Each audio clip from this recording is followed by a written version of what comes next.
అండి, summer season దొరికే మామిడికాయ పులిహోర చాలా బాగుంటుంది. ఈ విధంగా చేసి ఒకసారి మీరు కూడా ట్రై చేయండి.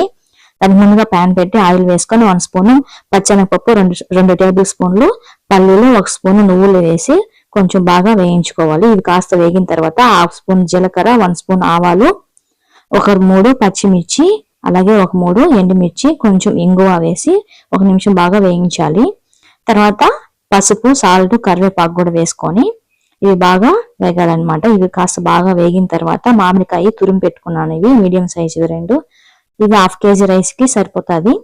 ఇవి తురుము కూడా వేసుకొని కొంచెం బాగా ఫ్రై చేసుకోవాలి పచ్చివాసన పోయేంత వరకు.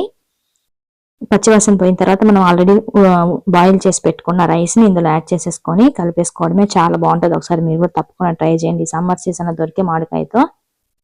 మీకు ఎలా అనిపించింది? వీడియో నచ్చిందా? నచ్చితే లైక్ చేయండి. ఇంతవరకు మన ఛానల్ సబ్స్క్రైబ్ చేసుకోండి. Thank you for watching.